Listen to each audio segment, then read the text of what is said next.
Well, hello there, and that was John Denver featuring Emmylou Harris with Wild Mountain Skies from the Essential John Denver. And welcome to Radio Free Eskippakithiki on WRFL FM 88.1, all the way to the left of your dial. Please call in at 859-257-9735. Today in the studio we have with us James Tolle, the vice chair of the Kentucky Libertarian Party, and Geoff Young, my friend and compatriot, and also a candidate for the Democratic nomination for 6th District House of Representatives. And I'm going to play a disclaimer and a song while I go move my car because some jerk in an F-150 parked in our parking space, and then we'll get right to talking about things. Hello again. So this is Radio Free Eskippakithiki on 88.1 all the way to the left, and we would like to remind you that there is no doubt about it, if you live within a few miles of where one of these bombs strikes, you will die instantly. So, on that cheerful note, hi James, hi Geoff. Hi. How you doing? We are at 88.1, 859-257-9735, WRFL, and we are going to ask the Libertarians the toughest questions we can possibly think of. So James, what is 56 divided by 9? Oh, wow. I'm a politician. I don't know math. I have a friend who's a neuroscientist, and he said that when neuroscientists want to make people uncomfortable so they can measure how uncomfortable they are, they ask them math questions in public. That's actually the accepted method. It was developed by German scientists several years ago. So, cube root of 16? There's your answer about me, right? No, I wanted to do that. I was really looking forward to that. Thank you very much. So, I don't know. Well, scientifically speaking, the interview can only get easier from here. I hope so. So, what do you want to talk about? You know, I'm open really to talk about anything, really. As you know, I mean, eminent domain's a big issue for me. Absolutely, for all of us, really. You know, the government. One thing that I really preach is the government should stay out of your life, your liberties, and your property. You know, that's the three things that is yours, and you know, the government they shouldn't have no say on it. So, what are you doing with eminent domain right now? Well, I've been in a fight for about right at 4 months now, down in Russell, Kentucky. Eminent domain case down there where the government wants to take a convalescent home that houses right now currently, I believe, 25 mentally disabled people. Yeah. And put in a green space parking lot and a farmer's market. I mean, those sound like nice things, but not at the cost of somebody else. Have those people been living there for a while? They have. There's some there have been there that upwards of 20 years. So, you know, it goes all the way down to as little as 1 year. But the fact is, you know, with mentally disabled people like that, you know, this is their family, this is their home. And, you know, to put them out on the street, not even try to help, you know, find a place for them to live, it's going to cause a lot of turmoil in their life. And Russell's not a big town. Russell's not. It's about 3,200 people, I do believe. I've been reading a little bit about it. They have plenty of space for green space besides this. It's not like, this is more about like the homes near the police station, right? And they want a parking lot. Yeah, exactly. It's right across the street from the police station. A farmer's market is also known as a parking lot, 6 days out of 7. 6 days out of 7, yeah, sure it is. You know, but, you know, the weird thing is, like you said, it is straight across the street from the police station, the mayor's office, the city building. The city attorney owns 2 properties right next door, high-end day spa and her attorney business. We had a thing last week. We had Spike Cohen down there. Spike and myself spoke at the city council meeting.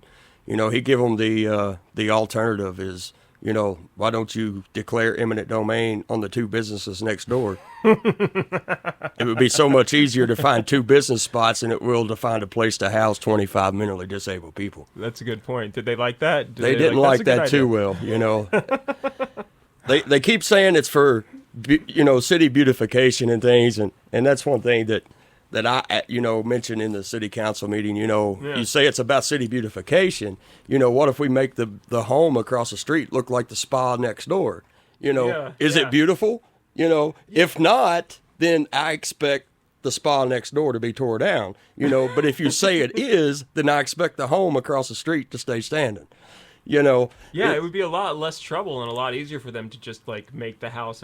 I mean, if they're really worried about what the front of the house looks like, just fix that. Yeah, I mean, yeah, most definitely. You know, it's no, eminent little- domain. It's just a way of government theft, and you know, I Well, can't these sit guys back and are- let it happen. These guys are like persecuting other human beings for aesthetic reasons. I mean, literally for aesthetic reasons. Like these people like have to leave their home because they're not pretty. Like that's what they're saying. That's exactly what they're saying. That's not cool. You know, I mean, you know, we started that hashtag. You know, we're Yeah. pretty too. You know, it's Some people laugh when they see that because they think, you know, it's just to go back at the city. Well, it might be, but still, Yeah. the point of the matter is they're a lot more prettier than a green space or a parking lot that's, you know, cars are going to drip oil on and all that stuff for sure. Yeah, I'm against eminent domain, even when it's like in cases like Jim Beam, where we're like, look, we're going to make money hand over fist here, you know, like for pure aesthetics. Yeah. I mean, in a town of 3,200 that's surrounded on, I mean, I know the Kentucky River goes on one side, but they're surrounded by green space on the other three sides. It's not like there's Yeah, a that's, shortage. you know, that's the ordeal going on up, you know, around Louisville area up there with the Jim Beam and the pipeline and all that stuff, you know. Yeah. It's just crazy. And the thing is, if we let the government slide on like that project and the project down in Russell, Kentucky, In Moorhead, which I think they got through, yeah. and Moorhead, yeah, I passed that place going down to Russell the other day and seen that they've got all them homes tore down and things like that. So if we don't stand up to the government on what we believe is wrong, you know, it's just going to escalate, and it's not going to stop there. Well, it's not going to stop. It hasn't stopped here. Like, fighting over land rights in Kentucky goes back to, what, 1790? Like, it never ends. I mean, at least, what was that mineral right thing that they came up with, where your mineral rights could be divested from your property? Yes. Something Yeah. deed? What was- Yes, broad form deed. Yes. In eastern Kentucky with coal mining, Yeah. you got to keep your house on the surface, They could do anything and they want. then they can do anything they want to get the coal underneath. Yeah, and the attempts to get the broad form deeds out of our Constitution were just legendary. Like, if you look at how many times did they have to pass that amendment before they finally got broad form deeds out? And if you read the amendment, it's ridiculously narrowly written. Hold on a second. Well, it was the KFTC kind of led the way on that around 1980. Yeah. And they used to be called the Kentucky Fair Tax Coalition. Then they kept the same initials and renamed it Kentuckians for the Commonwealth. And they led the fight on the constitutional amendment to end the broad form deed. Yeah, and And they won that. that was their big breakthrough, as I recall. Yeah. Yeah, and I mean it's I love Kentucky politics. They're my favorite politics in America because the history is just so fascinating. I'm actually looking for the amendment right now. It's 19 sub 2, so I may not be able to find it right away. But I mean, when you read it, you're just like, you can see the pressure they were under. Oh, on this show, we will literally just read laws. Hey, that's wrong. Like, anybody who's listening to this, you have a moral obligation to be interested. So I want to talk about where I agree with the Libertarian Party. Please do. I am very interested and focused on anti-war and foreign policy. And I've found in general that libertarians tend to have a live and let live attitude and are not into starting wars, invading countries, overthrowing some other country's government. So we have a strong agreement on that area of politics, I would say. Yeah, I mean Absolutely. that's one thing, you know, that we're real big on. You know, ending the endless wars. You know, we've got to. We've got to get our troops home. You know, we're not there. We're not supposed to be there to protect that country. You know, to give that country millions and billions of dollars. You know, of our money when we have people here in the U.S. that can use it just as bad. You know, we've got to get these troops home. We've got to end these endless wars. I mean, it's just It's gone on for our entire lifetime. exactly. And Yeah. It You know- blows my mind that I was alive for like the longest period of peace in American history, and it was exactly one presidency. And he also started the Taliban in the middle of it. Talking about Jimmy Carter in what late 1970s. Yep, St. James. Jimmy Carter And yeah, I know he started the Taliban. Everybody makes mistakes. in Afghanistan. Yeah, so it seems to me that there's something even beyond the economics of it. I mean, the military so-called defense spending is more than 60% of the discretionary budget every year goes to that. But also, when the U.S. is the only country with an empire. We have the only empire today that spans the world, military bases, something like 900 bases all over the place. Actual colonies. Yeah. yeah, Yeah, we have some colonies, right. And my thought is that you can't have an empire at the same time as you have a republic or a democracy at home, because the methods and tools that they use to control other countries will inevitably be turned back against the American people. Yes. It's They'll happening use right the now. same methods against us that they use, in Iraq or some place that they've right. conquered. It's absolutely happening right now. There's not even a question about it. They're bringing back weapons and techniques and strategies that they learned over there on every level, from like traffic cameras that detect gunshots in Louisville to the McGrath campaign, which was a straightforward regime change operation. I mean, they literally ran a regime change operation on America, exactly like they tried to do in Iraq, with just less bombs. So you got the surveillance, you have the arrest of journalists. Yeah.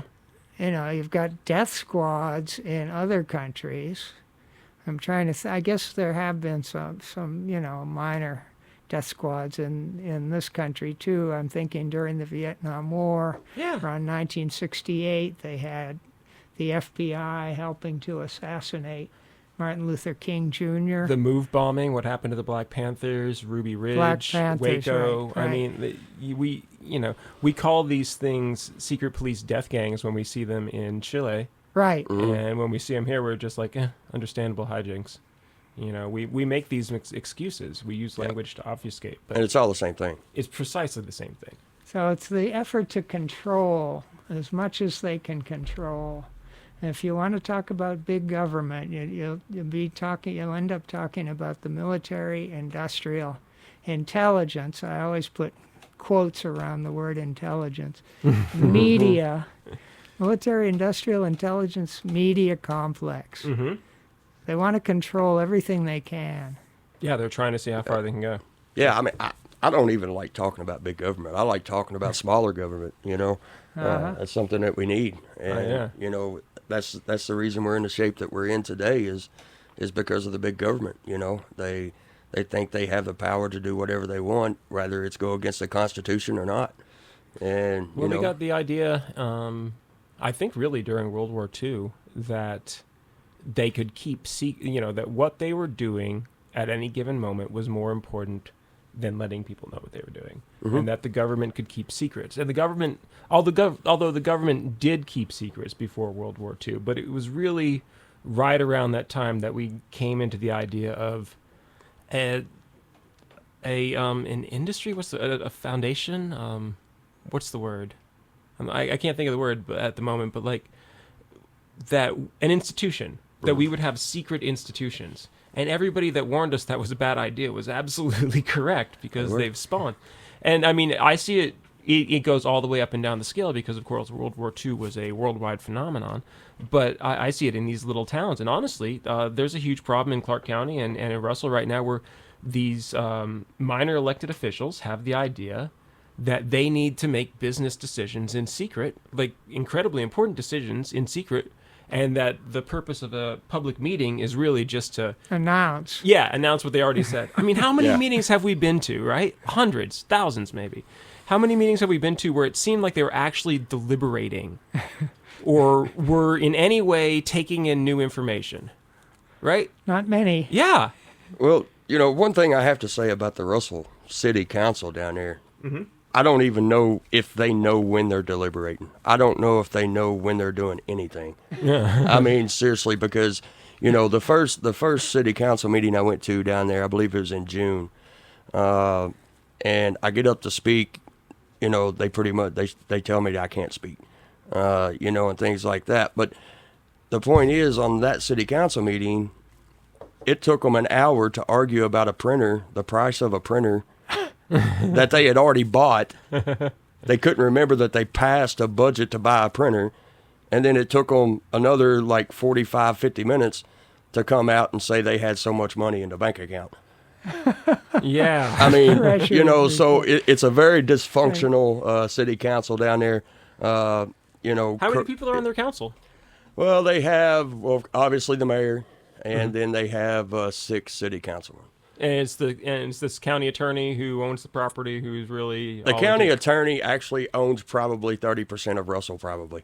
Yeah. I mean, it's crazy. County attorneys are very powerful. They think they are. But anyway, we'll skip over that point. But it's the only reason that they are powerful though is because of their money. Yeah. And they think that they have the money, so you know what, I'm going to buy the whole daggone town.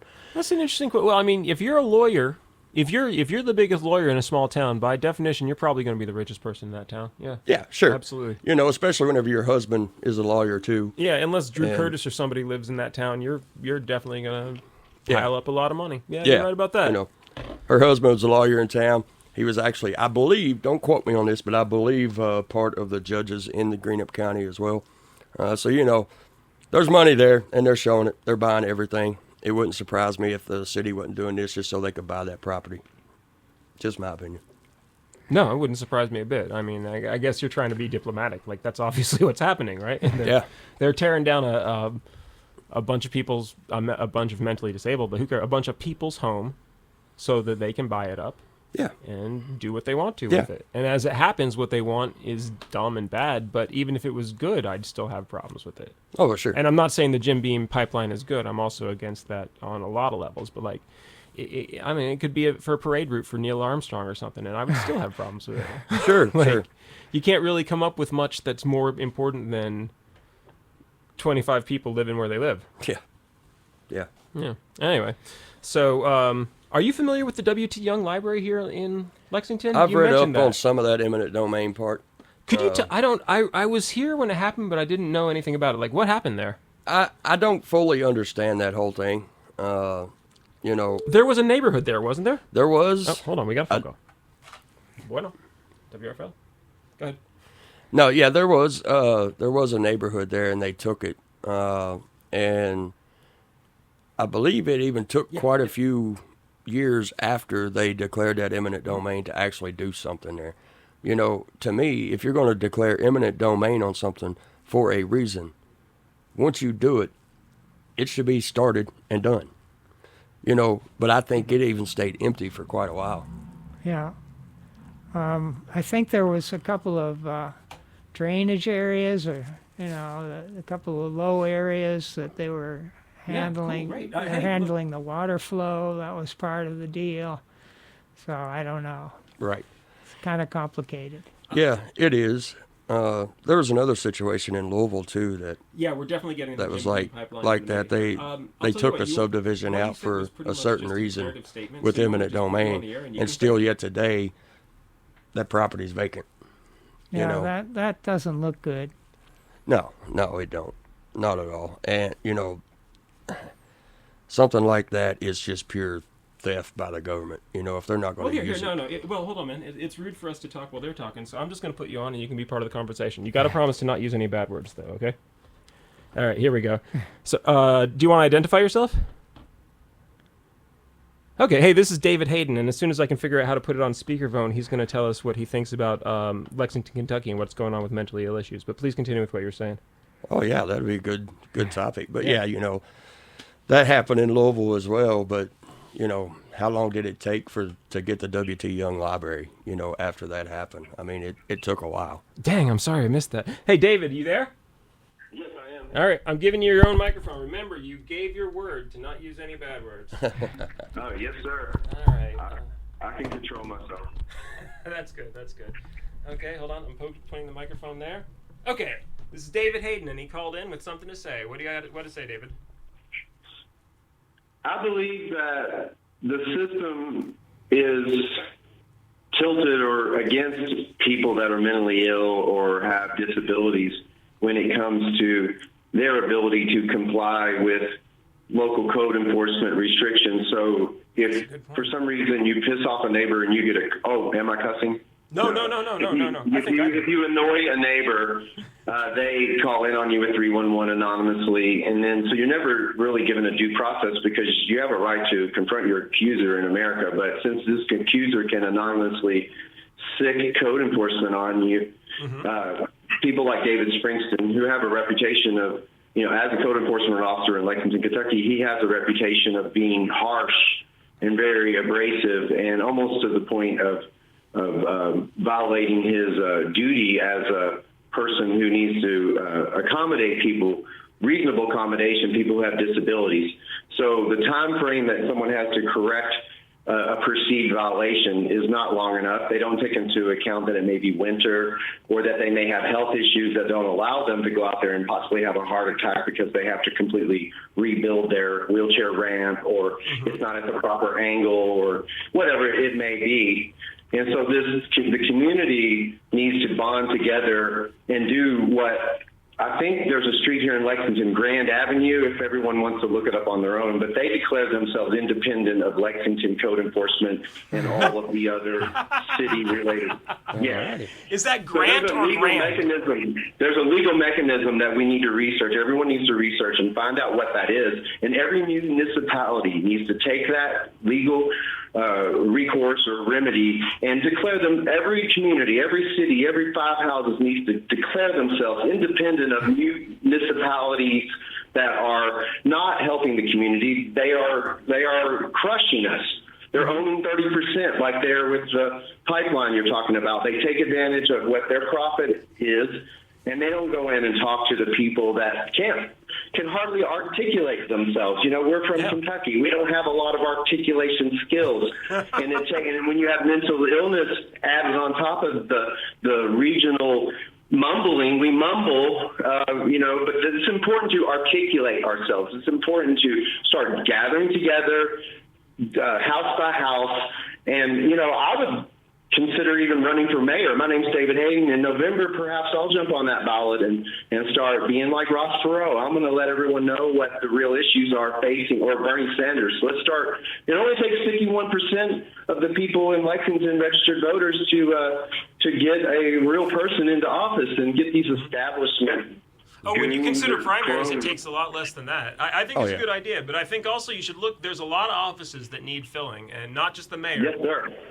Yes, sir. Yes, all of them. Yeah, we were talking about city council members and stuff like that. But street by street, do unto others as you have, do unto you. So the code enforcement violations, people communicate with their neighbors. First of all, they won't be called in the first place, which I believe Grand Avenue, they realized that code enforcement officers are actually driving out on their own and coming up with stuff because no one on Grand Avenue reported it because they're all friends. They've been living there for decades. Well, and it they might know be each other. flippers. There's flippers that just drive around this town and report stuff.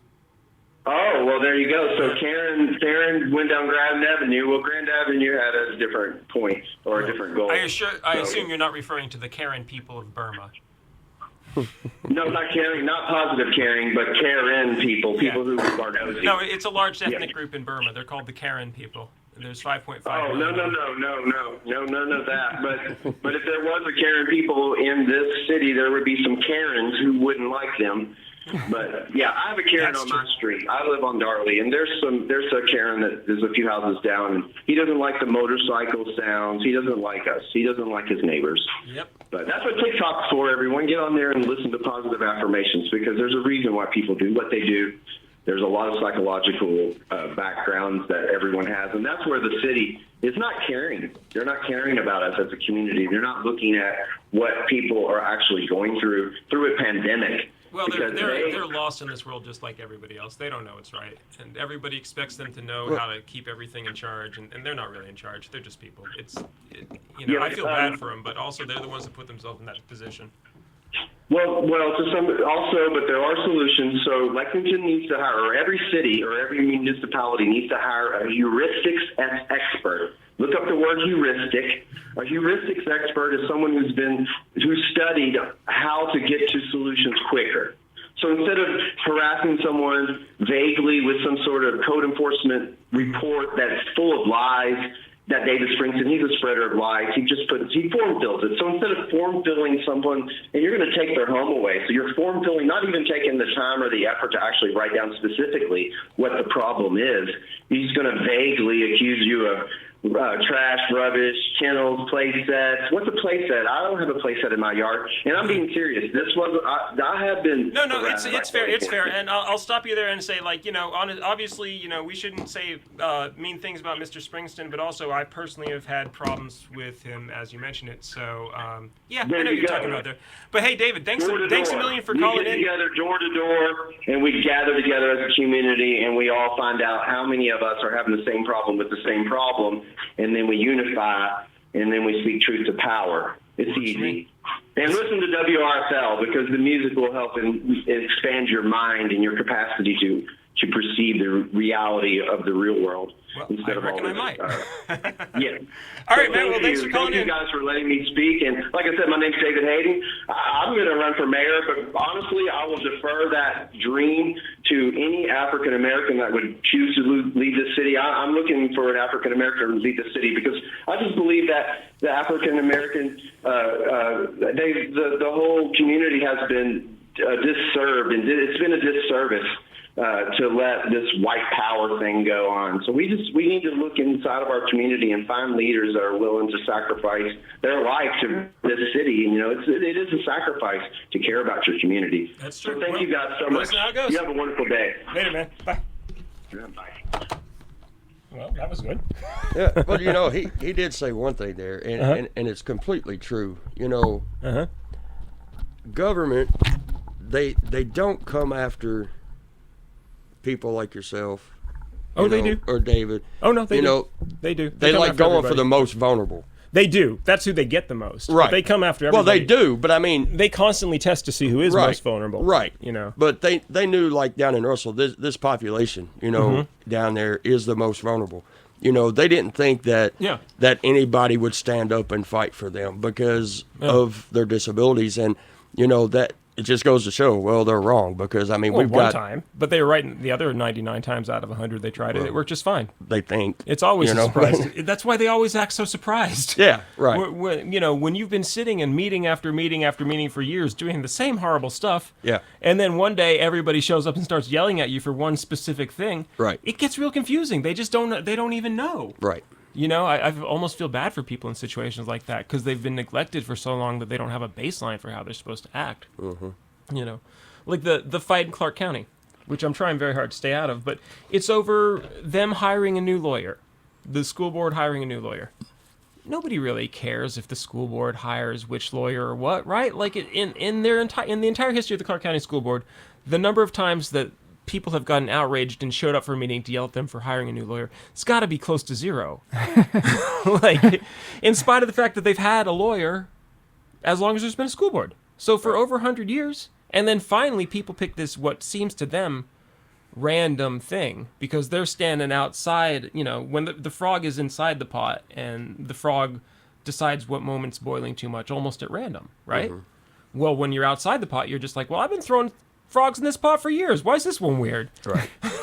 Well, I guess one thing we'll see through all this, we'll see if the Attorney General does his job and looks into that complaint and see if there's any truth to it, I guess, I'm curious about that one. Yeah, I'm curious. Not real pleased with our Attorney General's activities so far, but he's been doing better over the last year. But that first year of his was real shaky. Yeah, he didn't say much.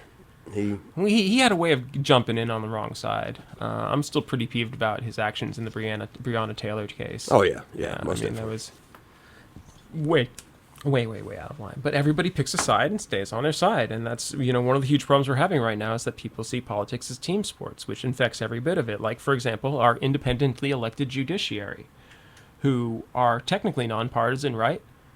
Right. Since they're nonpartisan, and since they come from a system that's wildly partisan, they've managed to form themselves into a sort of seamless cabal that's not one party or another or anything other than themselves, and respond directly to threats against themselves, and really have barely any relationship to the populace at all. I mean, I guess it was good when they just, like, what was the big thing that just came out of the Supreme Court, the Kentucky Supreme Court? They agreed that you can't just stop somebody from walking down the street. Yeah. And everybody's like, but we already knew that?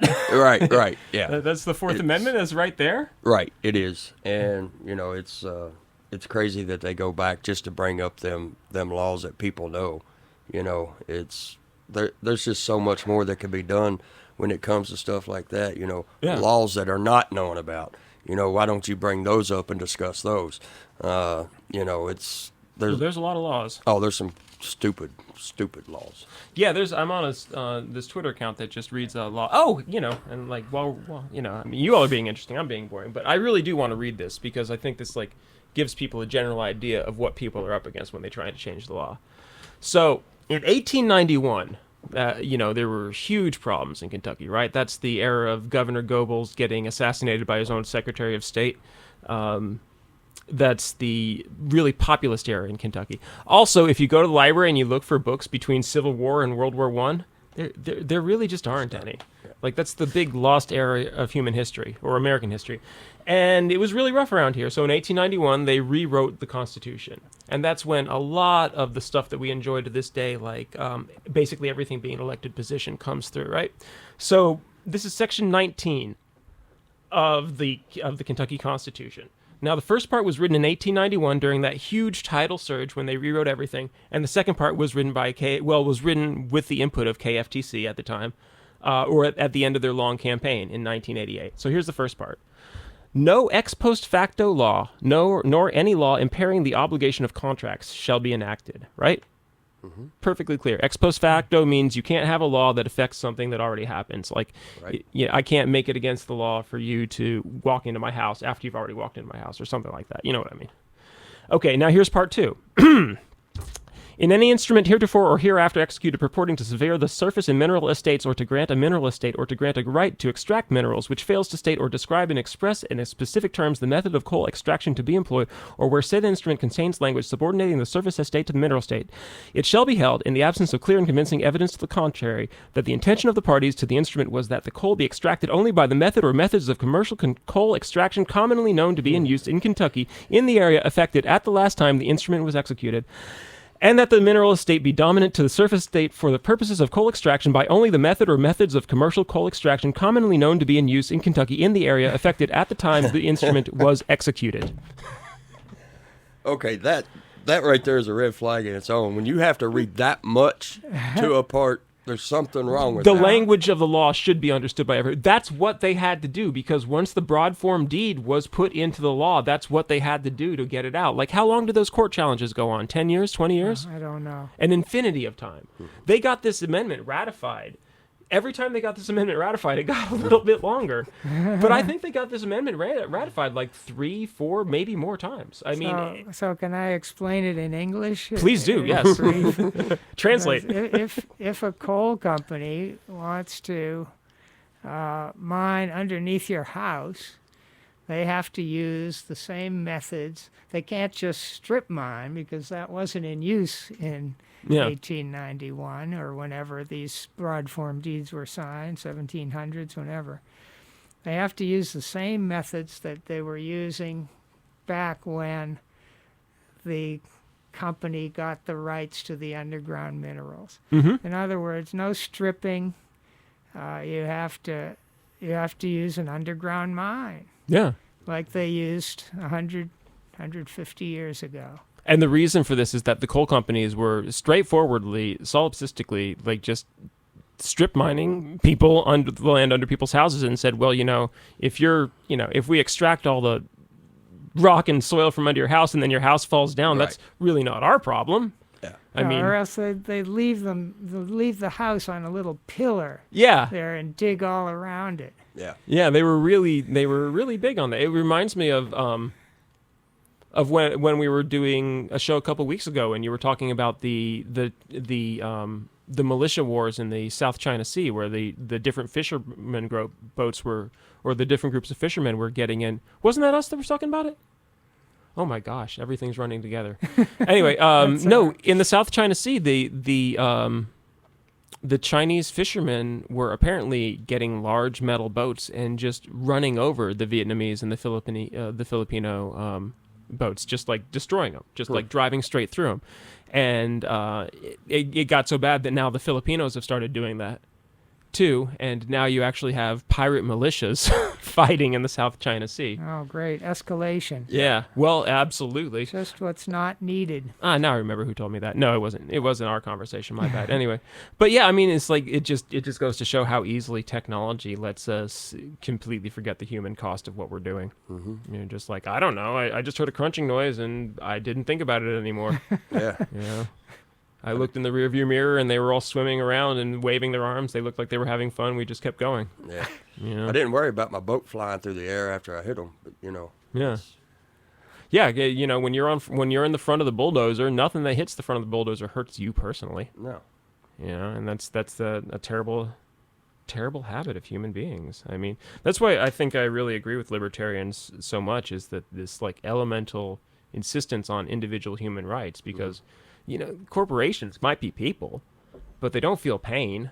Right. Like a corporation doesn't feel sad when you take its land. Sure. Although they do have corporations that are houses now, so I don't know. Maybe they. Anyway, I don't know. That's a deep thought, too deep for this show. But like, the individual human experience is like the atomic level of our governmental system, right? Yeah. Yeah. Most definitely. Yeah. I agree with the libertarian emphasis on liberty. Very much. That's what I like about you all. And the non-aggression policy, I like that a lot. Yeah. Yeah. Libertarians, people always ask, what's a libertarian, and I always say Larry Sharp on his podcast, puts it out there pretty good, but, you can be as conservative as you want to be. You could be as liberal as you want to be. You could just be you, but just don't force people to be like you. Yeah. It's you. You're unique in your own way. And, just don't force everybody else to be like you. Don't Exactly. let the government stay out of my life. Don't take my stuff. We're good. If the view off your front porch offends you, you have the right to go to your back porch and look instead. Exactly. Yeah. Exactly. So what? Randall Daniel, who was the chair? He is the state chair, yes, sir. He's telling me there's 4 different types of libertarians these days. He explained it all to me, and I forgot real fast. The only one I remember is the Audacious, which are Verm and Spike Cohen and people like that, right? Yeah, you got Vermin and Spike. And Spike's almost in a league of his own nowadays. At this point, yeah. Yeah, he really is. He's doing a lot, to go out there and spread the word of liberty and things like that. I mean, he's hardly ever home. He's always in a different city. I think it kind of got to him, out on the vice presidential trail. But you look like we were saying, about Spike, Russell, a little town of 3,200 people. Mm-hmm. He was there last week. Yeah. And it just shows that he's really doing exactly what he talks and what he believes in, and what, he's standing up and walking that walk, not just talking the talk. And, that's... Well, this is a good place for it, too. Like, Kentucky has major libertarian energy. Like, really, really major. Like, Yeah. Got to be one of the top 4 or 5 states for libertarians, right? Well, it's up there. I mean, it's definitely not toward the bottom. No. That's about the only thing I believe Kentucky is not toward the bottom on. I like this place, but yeah, I know what you mean. Yeah, it's a deceptive state. It is. It is. And you know, we're growing like crazy as a party. Yeah. You know, probably we've gained.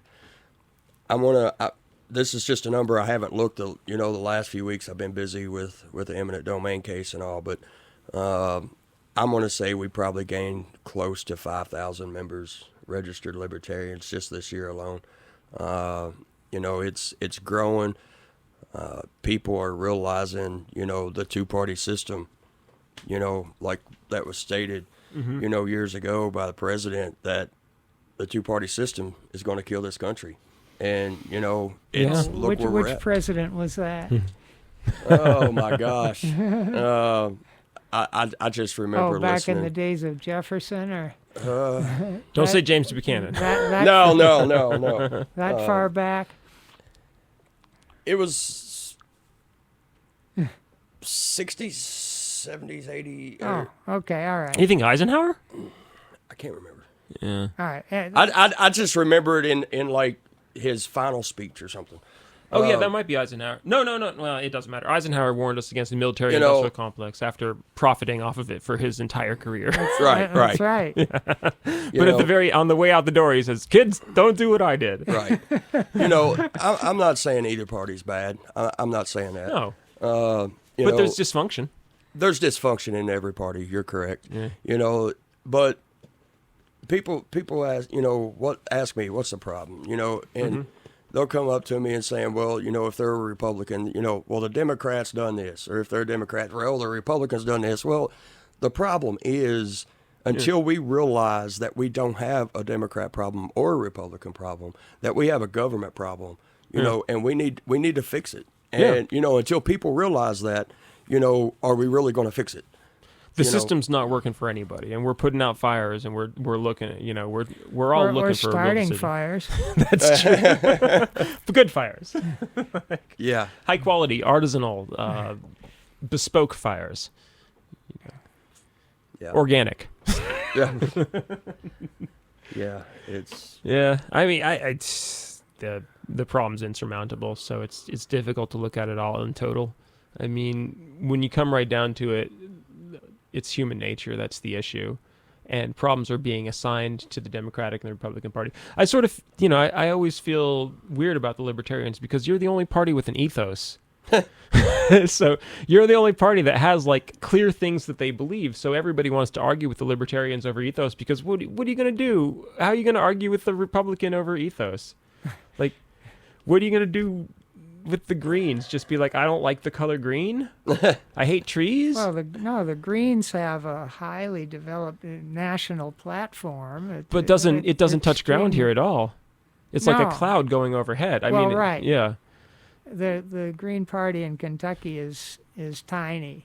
Yeah. It's numbered in. I mean, there might be 1,200 members statewide, but the leadership is a couple dozen people at most. I feel at this point, even that's Jeff and I had a thing Randall asked us to try to find somebody in the Green Party, and we couldn't. Like, Yeah. Right. Yeah. I mean, it is. It's really small. Yeah. You God know. bless them. Yeah. I mean, love the color green. It's you fantastic can't. color. But we can't sit here. We can't sit back here and knock them just because they're small. You know. No. Because everybody has their own opinions and their own beliefs in whatever it is. So, you know, we can't really do that. You know, at the end of the day, it don't matter. We just have a letter in front of our name. Yeah. You know. Yeah. And the thing is, we're all Americans. We're all Kentuckians. We all bleed red if we cut ourselves. And the only difference is we have different views on different things. Do we agree a lot on some stuff? Sure we do. But there's also that one different opinion on something that puts that letter in front of our name. And, you know, I think it's all, I mean, honestly, I think when you come to the letter after people's name, it has more to do with their parents than anything else. it does, especially, you know, like back whenever I registered to vote, back in that day and time, we didn't do research. You know, we didn't research the Republican Party, the Democrat Party, the Libertarian, Green Party, Constitution Party. We didn't research them. You know, what did we do? Well, it's time to register to vote. All right, Mom, Dad. Yeah. You know, you're a Republican. Well, guess what? I'm a Republican too. Yeah. Or I'm a Democrat too, or Well, whatever. you're 18 years old. You've been in Kentucky public schools your whole life, and God bless Kentucky public schools. They do not teach about third parties very much. At least I don't recall ever having anything. Even Nader wasn't even in the Green Party when I was a kid. So yeah, I like Lyndon LaRouche, Right. H. Ross Perot were the third party candidates when I was a kid. And we weren't taught about them at all. They were political curiosities. Right. Right. When I was growing up, it was Harold Stassen, who would run for president Yeah. every 4 years, and it was just a joke. Yeah. Yeah. I never knew what his ideas were. I never researched it, as you said. Right. Now I'm a little curious. Yeah. I mean, you know, that just didn't happen. You know. Yeah. Back then. Well, I do love this like new thing with like anybody asks me anything. I'm like, I'm gonna look this up. Whereas before I'd be like, Harold Stassen, maybe I'll write that down and look it up next time at the library if I bring this piece of paper with Right. me. Right. Yeah, it's sad. I mean, it's all about the education part of politics. And Well, and the if we had political better parties. civics in this nation, I don't think a lot of these things would happen. Right. Like I think these things, a lot of these my way or the highway stuff would like in group context. I don't think these people know how to work along in good group context because they've never been taught. Mm-hmm. You know, so they get into very immature positions. Right. And I don't want to seem like I'm dogging on Republicans all the time, but I do see a lot of that. No, I see a lot of immaturity with the Democrats too. Okay, I can definitely both sides this one. Right.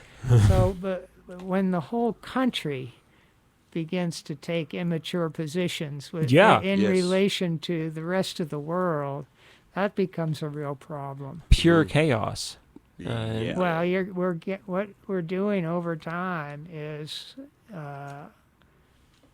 making more and more enemies and fewer friends. We're alienating the friends we had too. I mean, Yeah, aren't we in yeah. some sort of huge kerfluffle with France right now because Yeah. we just Yeah. arbitrarily stole a contract for them for Yeah, France had a contract with Australia to build some, build some submarines for the Australian Navy. Mhm. And the United States came along and said, no, we want that contract to go to American companies. And they leaned on the government of Australia to just cancel the French deal. Yeah. And they're going with American technology. And France was royally upset. And they're talking about leaving NATO, which I think they should. I'm yeah. I'm with you. I would like to go live in France, to be perfectly blunt. But yeah, I feel like France. Although, like, I really like France, so I don't want France to have the moral quandary of supplying weapons to the current Australian government, which Right. seems to be doing some very strange stuff right now. I don't pretend to understand what's happening in Australia, but it looks Well, they're basically deciding to listen to Big Brother, Washington, and Australia is a huge trading partner with China, yeah. and they're endangering their whole economy by siding with the U.S. and I think it's Japan. Yeah. Well, actually, they Japan, U.S. and Australia. They had a huge fight with China recently, didn't they, over coronavirus? And then China stopped buying Australian coal. Like they said they were doing it for economic reasons, but like all of a sudden they start having brownouts all over the nation. China can find coal somewhere else. Yeah. And Probably Australia's here. out of luck. Yeah. Well, Australia. Anyway, Australia is. It's not well managed. No, it's not because behaving rationally. It's being managed from Washington, really. They don't have autonomy. They don't have their own government. It's being managed by the United States. Yeah. Mismanaged. I'm sorry, James. I know we promised to stick to Kentucky, but before. You're Wasn't good. there a thing where like the CIA got rid of a prime minister in Yeah. was it the 70s? Yeah, about that. Yeah. Right. why do people well, I mean, we let the CIA murder a president and get away with it, so I don't see why I should be amazed that anybody else does anything, but Yeah. Yeah, it's a colony. You know, I was referring to Israel, but yeah, you're right. I think Australia could also be viewed as a colony. Sad thought. I don't know. Well, more and more Australians are finally realizing it, but we'll see if they can do something about it. Yeah, considering that they've got an entire continent and the population of New York City, I don't know. It's Right. pretty spread out, and geography seems to favor modern power sources. Right. Well, I mean, so there's a U.S. Author and expert, John Mearsheimer, who went to Australia and was giving a lecture, in front of a foreign policy group. And he said, yes, Australia, you have a choice. You can align with China, but you have to realize that the United States is going to be very angry. And when we're angry, we're mean. You aren't going to like the results. He's trying to be neutral, but he was warning them. I mean, he's not wrong. If they go against Washington, they're going to suffer for it, and that's what's going on now. They're not going against Washington, and they're and China is becoming less and less interested in Australia. Mm-hmm. And Well, there's other places to get coal, that's for sure. yeah, I mean, I don't know where they are, but there got to be some, right? Oh yeah, there have to be. Like, coal comes from old kelp beds, right? Old plankton beds. old. Yeah. Well, Yeah. old trees, old ferns, a lot of ferns. Just old biomass that Right, got covered up by the right. ocean. Yeah. Wow, the world is amazing that there's all this fossil fuels and Right. coal. I mean, there just must have been, it really makes you think about how long a billion years is when you realize just how much biomass built up on this earth. Anyway, yeah, I'm sure China can get their coal from someplace else. Well, they'll get no oil doubt. from the Middle East. Yeah, that's true. But no, we have Yeah. to tie this back to Kentucky somehow. So, All right. Well, coal. yeah, coal, there we Oh, go. there you go. I was going to go with Crocodile Dundee, but your idea is better. Okay, so Yeah. coal. You think that... Okay, so I know that different types of coal are different strengths, right? Like they burn at different temperatures, they have different cleanliness, and that the reason that Eastern Kentucky coal is so out of fashion is not just because the surface deposits are all gone, but because Western Kentucky coal and the coal that they're finding in the Mississippi Valley burns cleaner or something like that. Because they're still mining coal in Western Kentucky. Yeah, they're still doing some in Eastern. A couple years ago, I know one big coal mining operation down there kind of went under. I was actually part of standing up for those coal miners down there as well. Oh, was that 2019? What was that? That was 2019, I do believe. Massey? Was that the guy's name? Massey Coal? I can't remember that dude's name, and I really don't want to be honest with you. Yeah. No, Massey's... Blankenship. Thank you. Yeah. Thank you. I wasn't even close. Wow. You're drawing a blank. Yes, absolutely. So it's... Yeah. They still do some. I think maybe there might be like 2 mines still open down there in Eastern Kentucky. So I do want to point out that, folks, this is a libertarian we're talking to. Like, I know that there's a lot of opinions about libertarians, but, like, this guy is crisscrossing the state, like, working directly on really serious eminent domain issues, like trying to help coal miners, like trying to stop, what was it?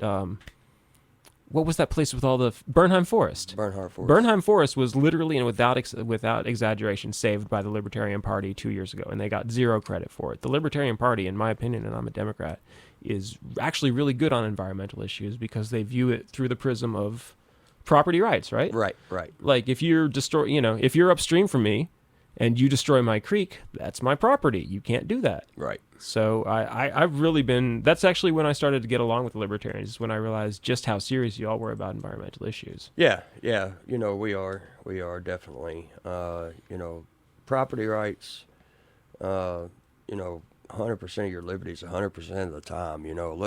Yeah. It's the way it should be. That's the way this country was founded on.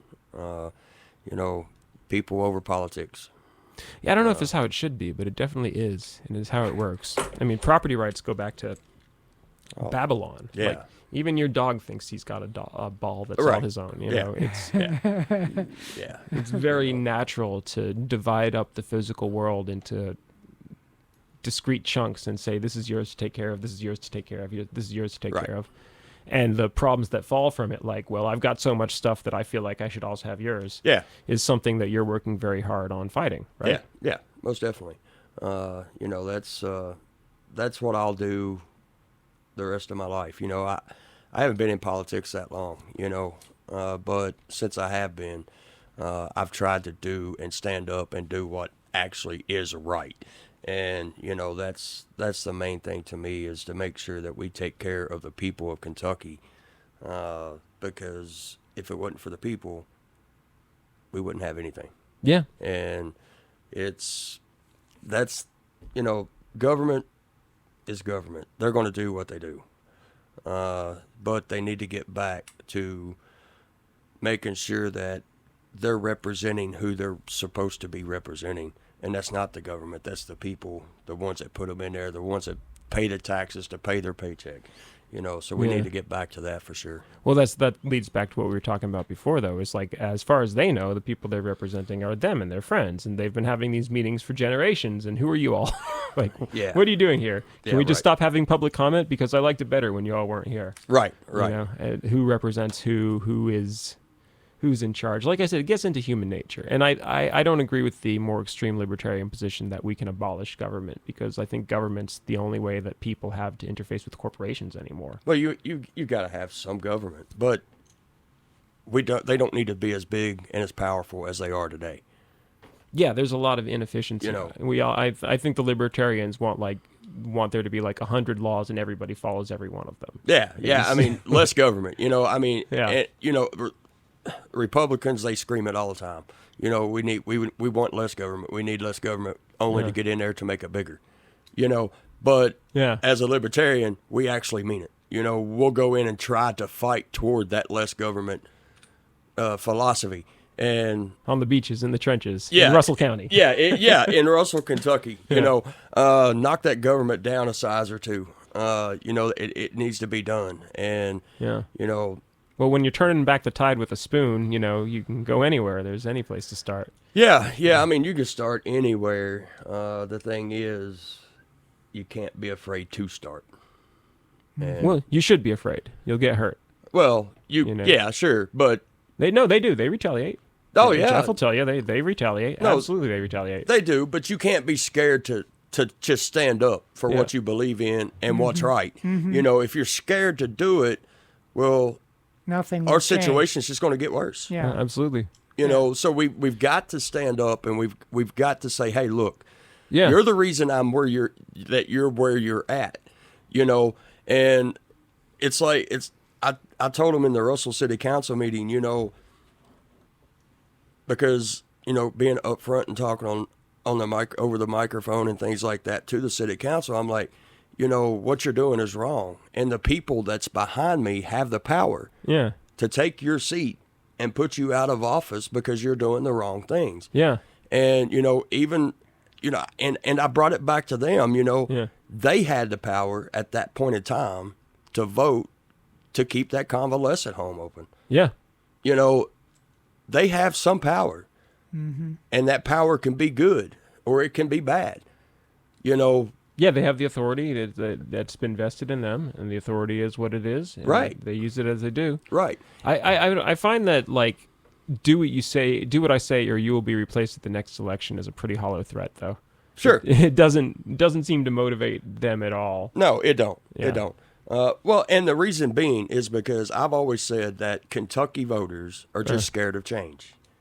They don't like voting for change because they're scared that they're going to get worse than what they've got. Yeah. You know, but my question back to them is, can you really get worse than what you got? Oh yeah. You know. Oh yeah. Yeah. You I can mean, get worse, but I see what you're saying. Yeah. you know, so why be scared to make that change when you go vote? You know, rather, like I said, I don't care what party you're with. You know, if you've got a Democrat representative and he's not doing what you expect him to do, Yeah. Don't be afraid to push the button for an R or an L or a G or whatever. Oh, absolutely. You know, Absolutely. It's I mean, especially here in Lexington, where we have an elected representative in here that we have like a moral responsibility to remove because he's a convicted pedophile. sure. Like when that guy comes up on the ballot, like I don't care if he's running against somebody with an R in his name. If that guy with the R after his name has never had sexual contact with a 14-year-old boy, then vote for him. Vote Right. for, actually, you all. I've been talking to you all a lot. You all have promised to come up with a candidate against this guy. Yes, Yeah. we have promised that. I mean, look, we'll throw a candidate anywhere. Yeah. We're not going to throw just somebody in there that we don't believe in or anything like that. Obviously, Yeah. So have we come up with anyone yet? Maybe not. You got a little while, although the time's getting short. Well, actually, let's talk about that because we've been talking about eminent domain property rights. A big thing around here is evictions. Mm-hmm. What do you think about evictions? What do you think about the eviction moratorium? And if your opinion's nuanced, be honest about it.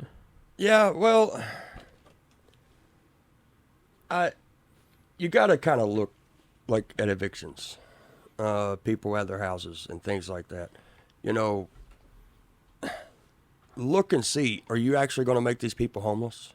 Yeah. If you are, maybe you should rethink that. Well, let's work with this person, because nobody deserves to be homeless, Yeah. So let's look at that.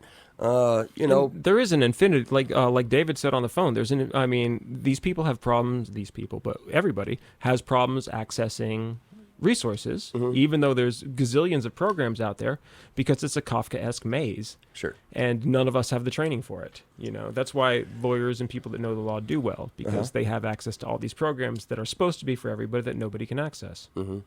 Yeah, I mean, I don't know why people can't access that stuff. I think they should be able to. They just don't know how. I don't know how to do that stuff. Do you? Yeah, no. But again, education is a lot of the problems nowadays. There should be grant writing classes and stuff. Sure. Absolutely. Sure. I mean, so, it's all about the education part as far as knowing what you know or knowing what you can't do and what versus what you can do. So that's a big thing. And I'm sure they're probably, maybe like around campus here and things, there's probably some people willing to offer those kind of classes, or something like that. Yeah. So, just do some research and see what you got, and let's go with it. It's just hard to do. I mean, I It have, is. I It have is. a lot of sympathy for anybody that's like looking at these blank bureaucratic walls and just not seeing the way in. And once you're in, once you've got a Virgil to guide you through hell, sure, yeah. Right. Everything's great. Right. But if you don't, you get caught real fast. Right. It's meant to be tricky. Sure. It's meant to be boring and tricky. Right. They do that on purpose. Right. So, and people lose their homes over this. Like, I don't know. I go back and forth on the eviction because the vast majority of my landlords in my life have been old folks who were retired and had 2 or 3 houses that they took in for their, Sure. and it's like, this doesn't, I'm well aware of what Gatesville and like these giant corporations that are buying up land all across America. Like, Right. absolutely, that would be different. But like, what was her name? Gloria DeRuin. Her name was Gloria DeRuin, which is one of the most fantastic names I ever heard in my life. She was my landlady in Austin, and she had a duplex. And that was her entire retirement, was just the rent from that duplex. Wow. Well, what do you think she's been living on for the last year and a half under the eviction moratorium? Right. What do you do if you have tenants who are destroying the place? And I mean, Sure. not just like living bad and putting stuff on the house, but like literally destroying the place, like flooding the bathroom floor, stuff like that. Yeah. You lose everything. Yeah. I mean, there's good reasons to evict somebody. Yeah. But there's bad reasons to evict somebody. Yeah. Well, that's why we have the office of the constable, I would think. Yeah. Yeah. And that's something that the constable can go in and look at, And, Yeah, that's what they're supposed to, I think. Right. Yeah. Not just to serve the paper of eviction, but to actually, if they open the door and he serves a paper and he looks in and says, well, this is nothing like they're telling me it is. Yeah. Why don't he stand up for the person that he's trying to serve the paper to? And try to, help them keep the place, because there is some false allegations on evicting somebody. and it happens all the time. Yeah. So Oh yeah. There's some bad landlords. Yeah. There's some real bad landlords in Yeah. this town. Every time I drive by that place across the street from Al's Barbecue or Al's Bar, that soul fried place, those were our friends that had that place, and they Right. were driven out of there by a horrendously unethical landlord. And I'm glad he can't seem to rent the place anymore for the last year and a Right. half because he deserves it. And a lot of people, they don't realize the actual power that a constable actually has. Yeah. What power is that? Well, I mean, being elected, Yeah. I mean, that gives you a lot more power than really, if you look at it, than a state police officer. A lot more. Yeah, exactly. The sheriff and the constable is the only two law enforcements that's protected by the Constitution. Isn't the coroner? Anyway. it's a minor Yeah, point, I but mean, yeah, I guess, Okay, yeah, but if you look at like that, they are elected they are elected officials. representatives of the people. Right. And in Kentucky, that is paramount. There's really Right. nobody above an elected No, representative. absolutely. And State police, they're not above them. they're employees. Exactly. They're Yeah. employees of the state. Your sheriff, obviously elected. Yeah. But let's go to city police. Your city chief of police is just a city chief of police that Yeah. was appointed by the city, by the government. So they're government official, government employee. I believe in Clark County, the way it works is the city chief is employed by the city manager. The city manager is employed by the city council or city commission using authority derived from the mayor. 'Cause Right. Isn't it true in Kentucky? Like pretty much everything devolves to the mayor's authority. Yeah, pretty much. Yeah. But again, he's an elected. Yeah, It's an elected as it position. should. I mean, I think as it should. Well, that's like I think it's great that elected officials are all powerful. I just think that the electorate is the one that should be on top of it here, not. Yeah, sure. Yeah. I agree. But a lot of people just don't realize that a constable has that Yeah. much power. Most people don't even know what a constable is. Right. And I think that may be why you see a lot of constable seats left open, Yeah. is because people really don't understand the power and the authority that a constable has. Yeah. If, for instance, we wanted to, let's say, push our libertarian views and our libertarian values, what easier way to do it than to go and run for a constable position that you will probably be Yeah. uncontested on, which you're going to be a constable, and look at the power that you actually consist. Yeah. You can go if a city police does something wrong and that constable sees it, he can arrest that city police officer.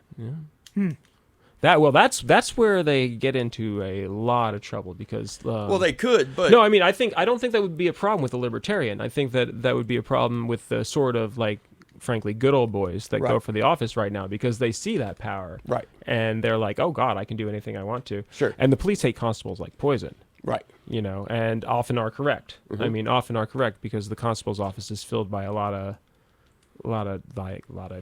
good old boys. sure, Don't know and don't care. Sure. They're using it just to make money hand over fist. sure, But I mean, like as a bully pulpit, I mean, there's really very few offices in Kentucky that are more directly related to criminal justice and property rights, and that's, as far as I can tell, what the Libertarian Party is really about. yeah, Reforming those two things. sure, I mean, I guess. Also, Near the beginning of the show, Geoff mentioned the corporations. It seems to me that what we have in this country and in the state are government closely allied with corporations. What we have, I think, is a corporate state. yeah, absolutely. So it seems to me, is a kind of tough issue for libertarians. well, What about corporations? Have they not become part of the government? they have. I do believe that they have. I'm not big when it comes to corporations because when you go back and you look at what really built this state, it was your local businesses, your local mom and pop businesses that came in. That's what built this state. Right. It wasn't big corporations like Walmart. It wasn't big corporations like, Kohl's and Lowe's and things like that. It was your mom and pop Families. grocery stores. Yeah. It was your mom and pop clothing stores. It was your mom and pop lumber yards. That's what built this state. And what we see now is these big corporations coming in, and all of a sudden we're going the wrong way. Well, the mechanism is pretty simple. Corporations are the only ones big enough to be able to hire lobbyists. And lobbyists, in turn, have tremendous influence in the General Assembly or nationally in Congress. They pretty much run things. Yeah. Lawyers and lobbyists Yeah. Absolutely. And run the show. I'm completely against lobbyists. I have been. I've even before I got into politics, I was fighting with Washington D.C. a lot in the truck driving industry. Really? And oh yeah, I've been into that fight now for about 5-6 years. I know you're going somewhere, but if you want to come back to that later, that's a major interest to me. Yeah. So lobbyists to me I don't like them. Because, again, like you said, it's big corporations getting what they want. Right, and they have a single-minded goal. They do. To make things better, to make the profits higher for their corporation who employs them, and that's their job. And they outnumber Congress people, like definitely. 5 to 1. And 40-hour-a-week professionals have massive advantages over talented amateurs. Massive. Like they're there every day. Right. Well, not every day. That's they're their there 5 job. days a week. Yeah, exactly. That's their job. They get paid for being there and giving the politician whatever they need. Yeah. People like talk about how we're politically active or like we're so politically active and stuff. Like I swear, if I put 10 hours a week into politics, it's a busy week. Oh, good Lord. I wish I would. You want to trade schedules? Well, I count them. This is 2. Oh yeah, you're probably a lot busier than I am right now. But, Sure. But sorry. I've always said I don't know. I'd be in favor of putting body cameras on lobbyists. That's really. But how good. do you determine? We're sitting here talking about KFTC, who, by the way, are just unambiguously awesome. And on Wednesday, we were talking about Fayette Alliance. Like, I would call both of those lobby groups. I would say that I am not 100% in agreement with either group on any level. Right. But, God, I love them.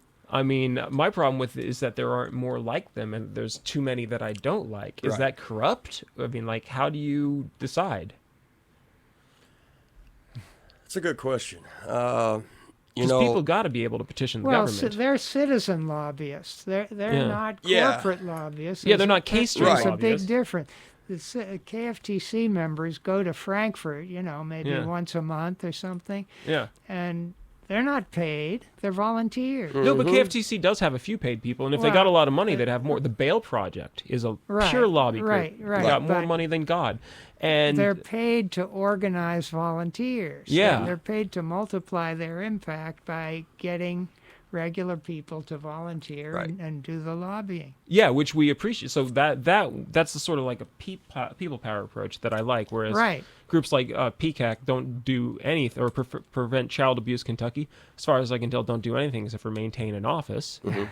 And so, I mean, like that seems less laudable, right? But like, how do we encode this into the law where we say, okay, this is okay and this isn't?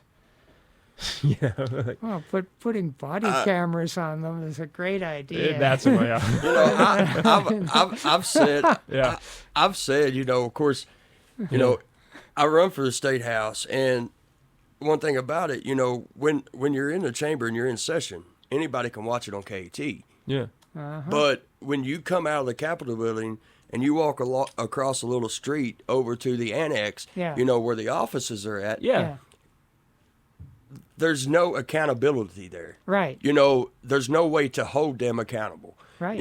I would even go as far as, like, whenever I get there, I wouldn't care to go Facebook Live as soon as I step to my office and keep it running the whole darn time. I agree completely, yeah. Because the reason being is because a lot of people, again, goes back to education, don't really know what these other representatives and these other lobbyists Yeah. are actually going through there trying to persuade your vote away from your people's vote. Yeah, and then you And- get mysterious things that you can't figure out what's going on, like Yeah. Christian cinema.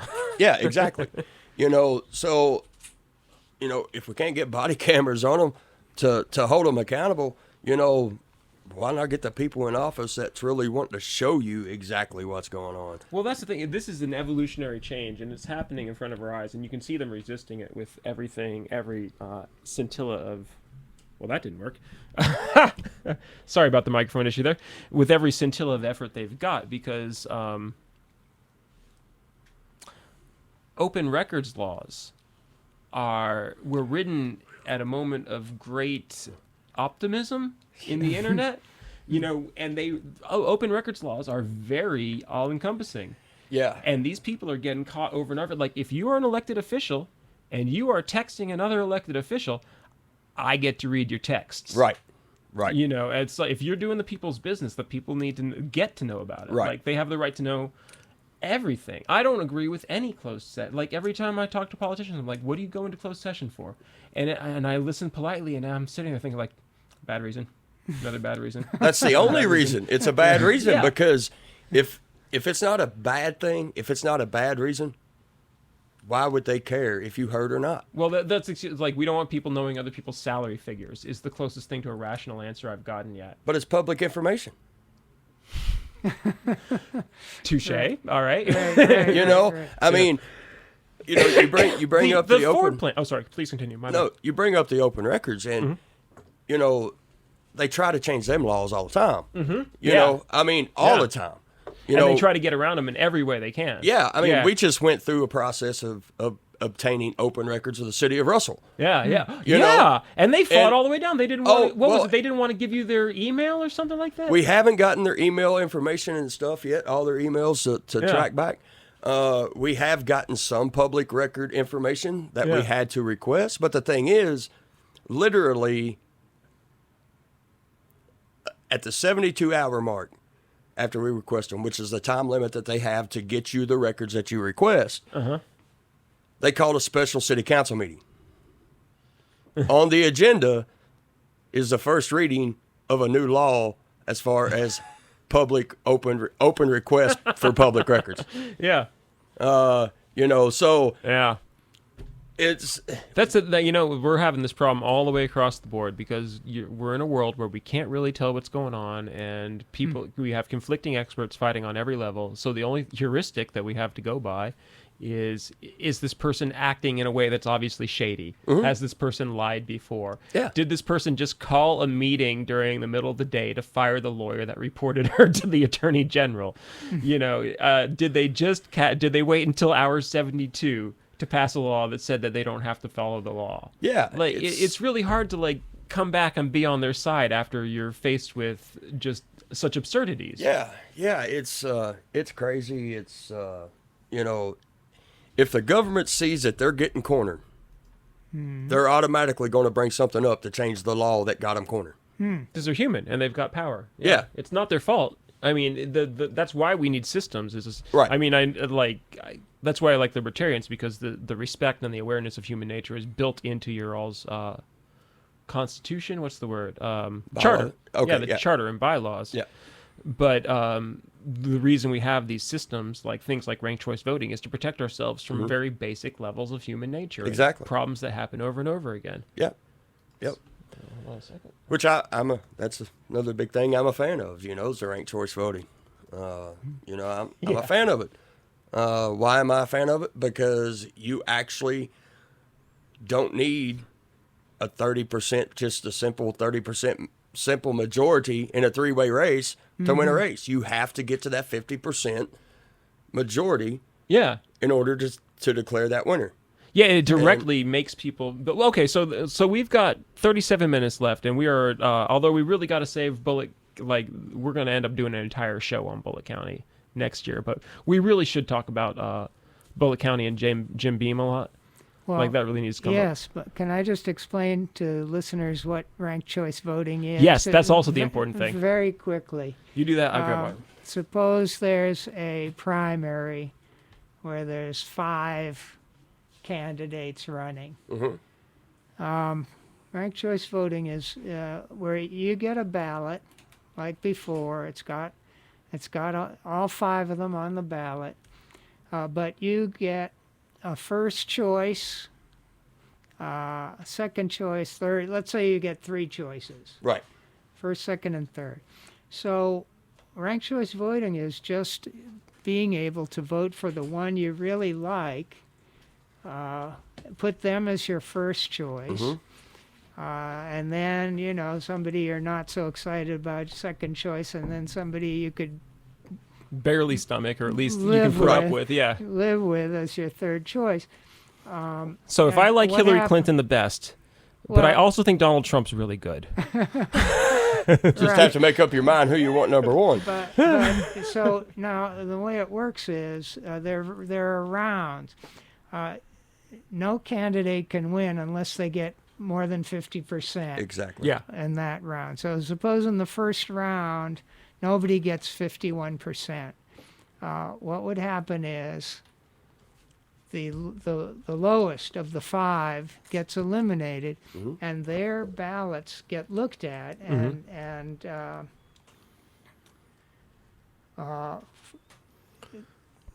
They go to the next one. They They- go to the next choice. Right. yeah, those ballots, they go to that voter's second choice. Yeah. So if my first choice Let's put out. candidate gets eliminated in the first round, my number 2 choice Becomes Yeah. gets counted just equal to everybody else's vote. Mhm. And and then you calculate it again and see if anybody got 51%. If not, you eliminate that candidate Right. Yeah. and their second choice. And then, because like if Voters. I can't, like, voting is asking you what you want, right? Yeah. And you say I want this, but if I can't have this, I'll put up with this. Right. And we look at the ballots, we say like I can't have this, and you're like okay, second choice, and oh sorry, I'm interrupting. Yeah, no, but exactly right. And then finally, by the last round, you've got somebody has got a total of 51% or Right. more. Yeah, they Right. get the majority. Actually, we can do this really fast because ranked choice voting is something that we actually all do. It's It is. just something that's not, we don't think of it that way, but like we'll just do a very simple ranked choice vote like right now. It's really easy. Okay. Let's say that after this is over, we're all going to go get something to eat. Yeah. Okay, where do you most want to eat? First, second, and third choice. Oh, good Lord. Well, it's just It's like obviously I go. I mean, we don't even have to write this down, like because this is a conversation. We are voting as part of a conversation. Right. Like I love Taco Bell. I don't like meat very much, except for Arby's. So my first choice is going to be Taco Bell. My second choice is going to be my second choice is going to be that Poke Bowl place. God, I Okay. love that Poke Bowl place. And then I can live with Arby's. So what do you want? Where would you most like to go to eat? Well, being that I'm a libertarian and I'm a politician, I like saving money. So let's go cheap. No, yeah, no, I would probably. All right, let's just say we're going to use those 3. No, Right. we've got to have more options. So you to be honest, like where would you actually eat? If it doesn't overlap, we'll just negotiate from there. Okay, that works. I would have to throw Taco Bell in there though. But that's not your first choice. No, that's not my first choice. I would say my first choice would probably. Wow. Of course, I'm a fool when it comes to Brazilian food, Oh yeah. so I have to go with Texas de Brazil, All right. and then I would have to say I'm kind of old school too. I like the Parkette. Oh, nice. Yeah, good choice. And let's just throw something in there with a little bit of everything. Let's go to Golden Corral too. Why Golden not? Corral. Okay, Jeff, what do you think? I would go to any place with a salad bar. So Golden Corral just shot right up the list, right? Or a buffet. Yeah. So, yeah, any of those that have a salad bar or buffet, I vote yes. So there you go. So all of a sudden, I mean, that was very ad hoc, and we could have done that with hidden ballots. and approached very much the same results. But we very quickly got to like Golden Corral has a salad bar, and Jeff's okay with it, so that's where we're gonna go, right? I submit And to you two were okay with it too. Yeah. Right. Well, actually, it was his third choice, and I'm fine with it. There's no hard veto on Golden Corral for There me. you They go. got baked Okay. potatoes. Right. You know. Right. There's ranked choice voting. That was an ad hoc ranked choice voting. It really was. I mean, it's not stretching the case at all. That was literally, we used ranked choice voting. We could have used secret ballots. We could have written it all down, Right. and we would have come to much the same situation. Sure. And they're like, I'm not going to go to Poke Bowl with y'all. But I'm still going to have a good baked potato, so everybody's happy. Ranked But choice. you just always have to remember, though, if your number one is put out, your number two automatically becomes your number one. That's yeah, right. That's right. exactly how That's- it works. That's Yeah. right. And a lot of people have problems with that. We're like, Yeah. well, what if I only vote for one person? Well, then that's only vote. then Yeah. Is your voice really going to get heard? Yeah, and if you're sitting in the studio right now going like, McDonald's or nothing, McDonald's or nothing, McDonald's, you're getting nothing. You're getting nothing. Exactly. Sorry. Exactly. You're going to starve. It's nobody's fault. You had 3 votes. You could have considered more things. Right. And yeah, you do get a slightly higher chance of McDonald's. Absolutely. By kicking your heels, but also you have a much higher chance of getting nothing. And I like to think that most people are fairly reasonable, or at least they try to be. Right. That gets into economics. But yeah, so ranked choice voting is doing very well in the state of Kentucky. I'm sorry? Yeah, right on the corner. Ranked choice voting is doing very well in the state of Kentucky. The RCVKY, which I guess we've all sort of worked with a little bit, are good folks, very professional, Yeah. very well put together. Right. And they're part of a national Yeah, very network. much So Vermont has, some states have it so. Yeah. for certain offices right now. Yeah, it's sort of ad hoc. Like New York Or City Maine, uses it I all for all city elections now. Yeah, right. Whichever one gets Yeah. approved, then you have it for that type of election. It's slowly going through. And actually, one of the weird things about ranked choice voting is if you look at the map, it's all coming from the north.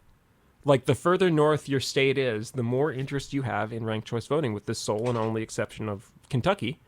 And I think that's because of our very strong political foundation in the state, and because of the libertarians who use ranked choice voting for all internal decisions.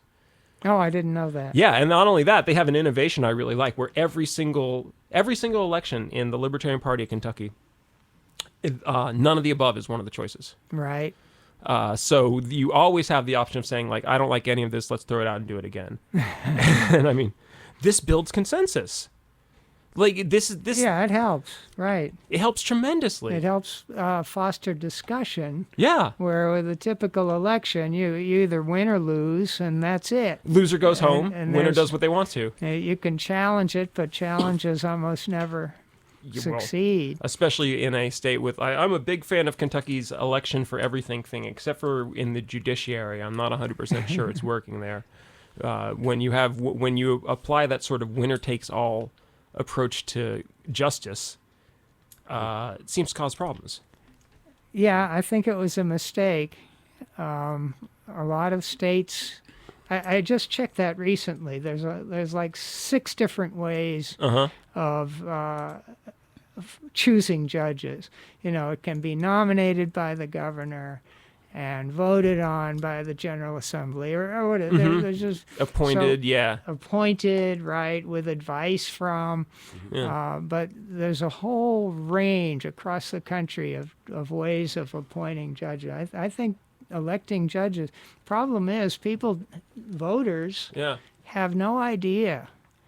No. All they know about is their ads. I know this is like pre-election season optimism talking, but I really feel like Kentucky voters are waking up on a lot of levels. Yeah. I've seen that. A lot more engagement just in the short time I've been here. Yeah. But yeah, all they know about the judge is like, well, there's 2 ads. They're both wearing robes and crossing their arms, and they both use red, white, and blue lettering, and there's no information about their programs or beliefs, nor should there be, because judges aren't supposed to really have beliefs of their own. Well, they can say things like, "Oh, I uphold the Constitution." Yeah, exactly. Right? Yeah. I pledge to apply the laws exactly as they are written. Yeah.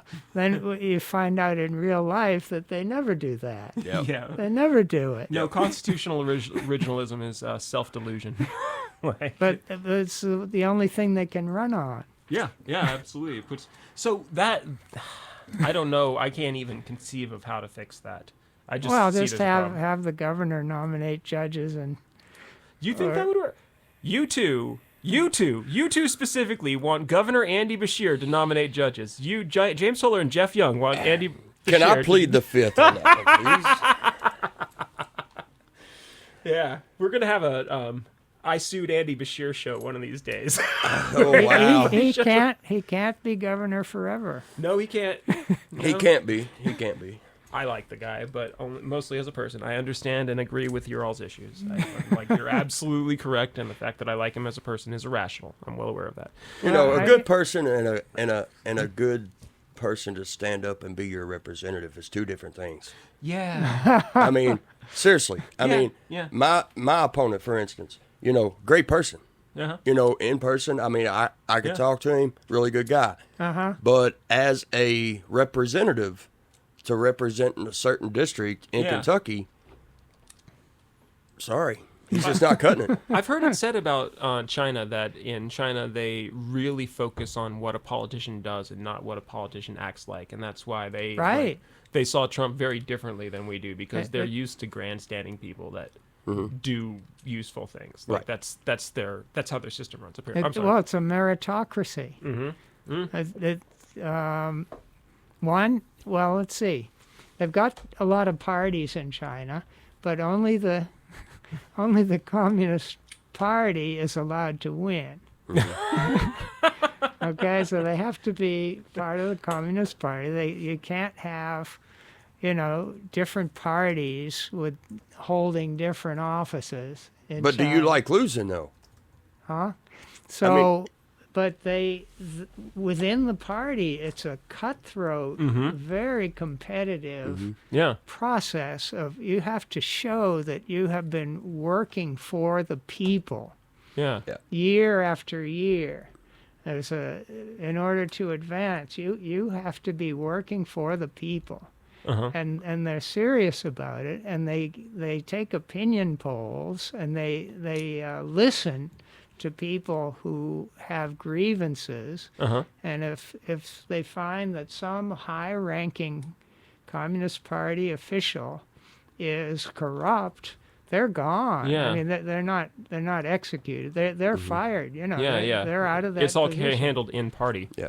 Yeah, Yeah. right. It's handled within the party, and they've got over 1 billion people Yeah. in China, and somehow they've made it work. Tell you what, we wouldn't have a government left if we put out everybody that was corrupt. Yeah. Well, we'd have a much better one. I'm determined to turn the subject to China Day. I'm sorry, but there is a quote that I'd like to read from Okay. Julius Nyerere, a Tanzanian politician a while ago, who said, "The United States is also a one-party state, but with typical American extravagance, they have two of them." Right. Yeah, we're so rich we can afford All right, two Yeah, exactly. two right-wing parties.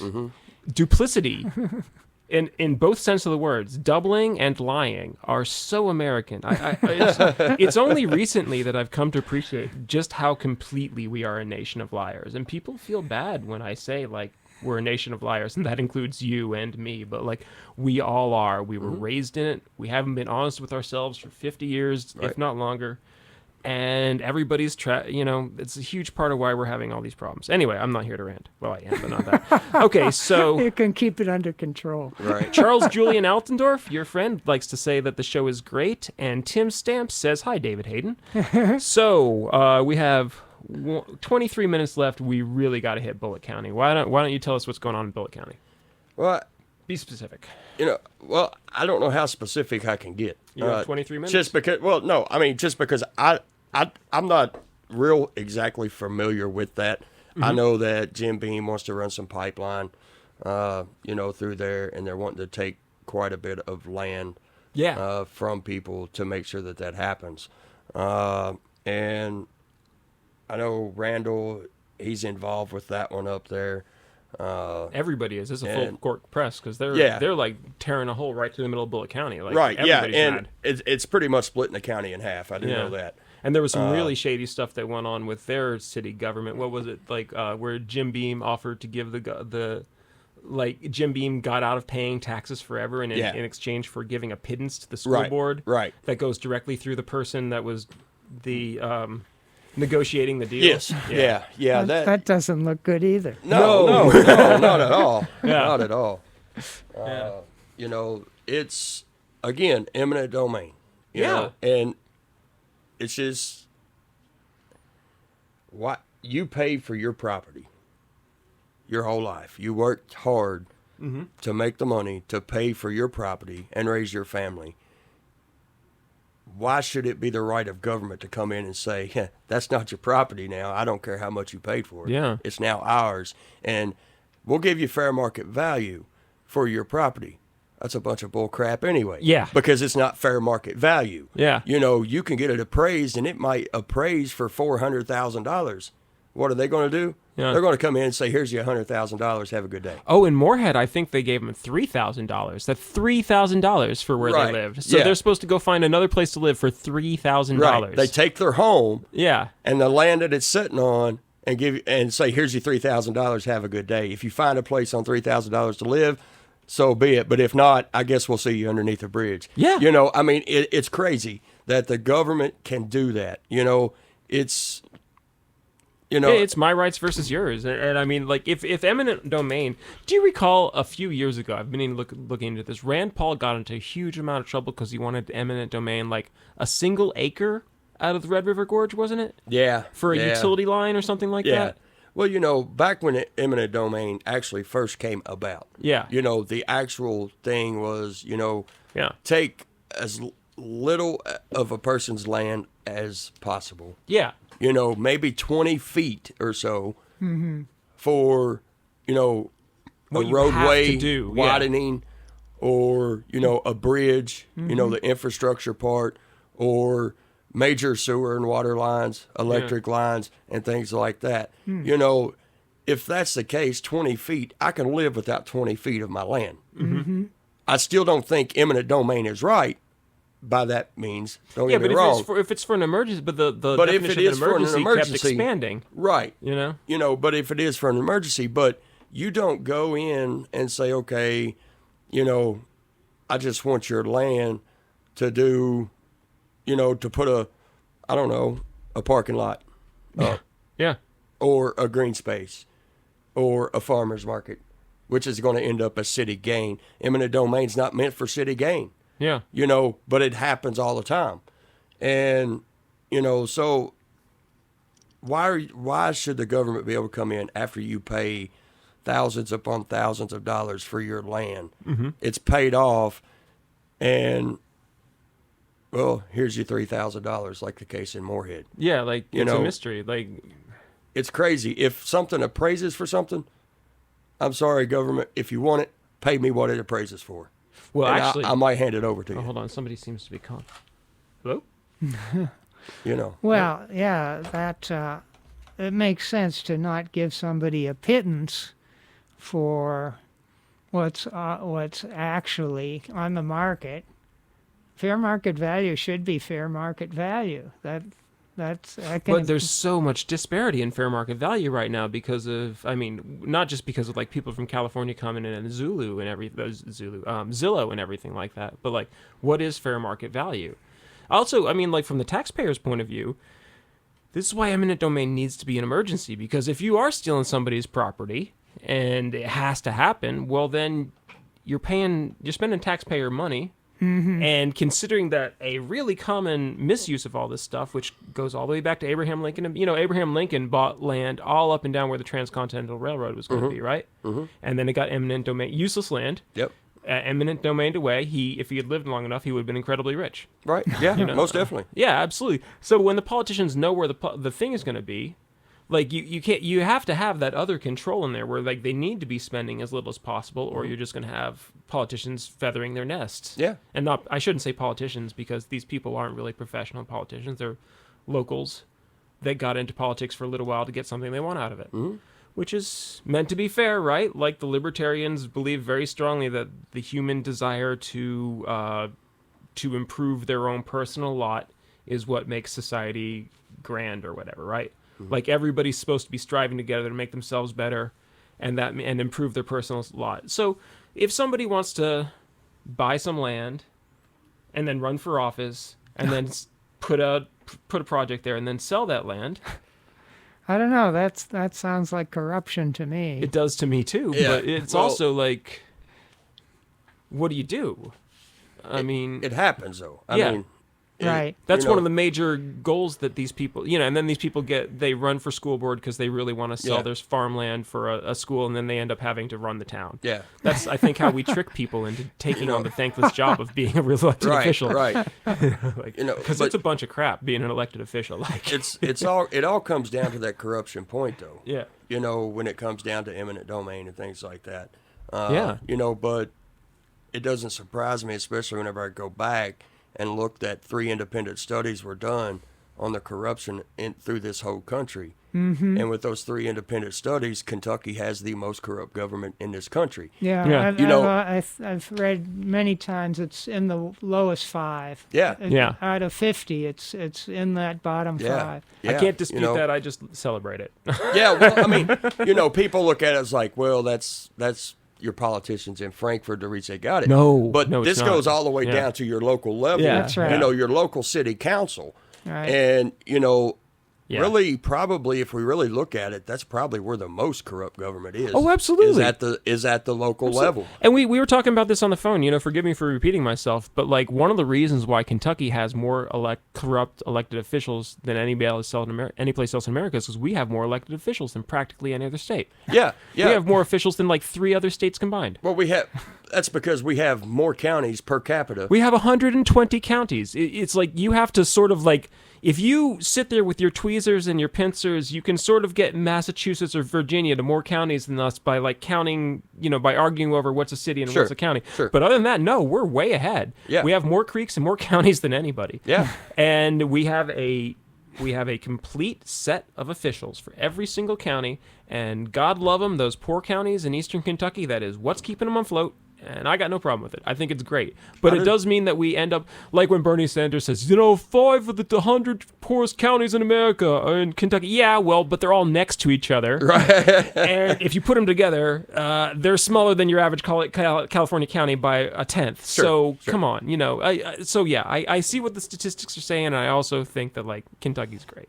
It's No, just- I'm not saying Kentucky itself is a bad place to no, to it's be just living. wild. This place is weird. It is. Yeah, It is. People don't appreciate how weird Kentucky is. yeah. They really don't. Yeah. Until I got in politics, I had no clue. Yeah. I mean, really, Yeah. I didn't. And I grew up here and I thought it was normal. I went away. I went away. I realized how strange it was. I came back and I was like, actually, this is great. Yeah. This Yeah. is amazing. I mean, people think it sucks and it does suck, but compared to Texas, psh, yeah. Right. you've seen your elected official. Right. There's people That's right. in You can actually go and meet them. there's a state rep who's not a millionaire. That's how crazy Kentucky is. Well, Like, but do you know? I keep talking about it, but you know how Sherilyn Stevenson got in? You know what her big move was? Nonprofit. Nothing. Yeah. Nothing. Yeah. She just got in on pure people power. yeah. That don't happen in Texas. Oh, There's a lot of people that I do agree. There's a lot of people that know their representative personally. Mm-hmm. But also again, look at it on the flip side though. Like I used to ask the first question I would ask, when I go up to a door and knock on the door, the first question I would ask is not what's your issue, what issues do you have? It was who's your state representative. 90% of them be like, I don't know. Well, that's a problem. Most Because people if don't you know don't, what district they live in, and it's going to get worse. right, it is. It's just going to get worse. And it's a problem because they're just completely isolated from that whole thing. well, yeah, but it's also a problem because if you don't know who your representative is, obviously he's not representing you, right? or you just don't care. I believe that's called a tautology. Yeah, I think you got me there. I mean, if I you don't guess he's know representing your my apathy. Exactly. I've had people to say, yeah, I know the representative, but, I call him up and I say, I start talking to him about an issue and his response is, well, I don't know. I have to ask my leadership. Well, that's a problem too, because Yeah. who is your leadership? It's your party leadership, Yeah. or it's the people that you sit next to every day in session that you need to get their approval because you don't want them to think bad of you because you got to go in the next day and sit beside them. Nope. It's not the people Hey, John, how you doing? that it should be. That's the leadership, is the people. Yeah, well, I yeah, learned, sorry, it I said guess, John- within John the Hicks is last on the other few line. years Okay, how's it going? that General Assembly is completely dominated by the leadership, which is like 5 representatives out of 100. Yeah, So 5% of them make all the decisions. right, That's not democracy. right. Yeah, That's some kind No of rush. Take your time. party Hey, I got to thing. switch to the other line because I think I got somebody Sure. else. But take your time. We'll just keep talking. corruption is just, it runs deep here in Kentucky. And All right, bye. it's strong in Kentucky. Yeah. And, John Hicks, I can see you're calling, but we can't answer the phone. Call me on my regular line. The DJ just called. He's stuck because of the Florida game. Apparently, there's some. sort of- it was terrible, even me coming in. Yeah, so we're going to be talking for a little bit while. So, John, call me on my personal phone, and we'll get John Hicks on the phone. I apparently heard us talking about ranked choice voting. He must have. John's a good guy. I like John's John. a great guy. I like John a lot. Had some great conversation with John about ranked choice voting and other issues. I mean, not just ranked choice, but when it comes down to ranked choice voting, John knows what he's talking about. That's for sure. Absolutely. John, I guess he's going to be on the phone, or if he calls in, I guess his ears are burning, but he's one of my favorites. Like I said, there's 4 different types of libertarians, and I get along real well with 2.5 of them. And he's one of the types that I really respect. Well, don't call my phone because I can tell you now, I dropped that sucker off my motorcycle coming in here. And I just sent him my phone number. I swear to God, I saw his name on the phone. There can't be, I guess there's more than one person named John Hicks in the world. I'm going to tell a real dumb story real fast. So, my grandparents from Kansas in the Dust Bowl, my father's mother's mother was a woman named Sarah Brown. And her father was named John Brown. And they grew up in Kansas right around the right time, and we have absolutely no way of knowing if it was the right one because there are so many Sarah Browns and John Browns in American history. You know what happened when John Brown attacked Harper's Ferry? You know what the rest of America said? That John Brown? Our John Brown? The shepherd John Brown? Right. And then they had this huge conversation because there were so many John Brown. John Brown was killed in a locomotive accident on the same day as the Harper's Ferry incident or just over the hill. Wow. And also there was a guy in Harper's Ferry named Abraham Lincoln, and he joined the Confederate side. Anyway, heck of a story. So yeah, there's more than one John Hicks in the world, but I hope we got the good one, and I hope he calls in. Yeah. Yeah. Good times.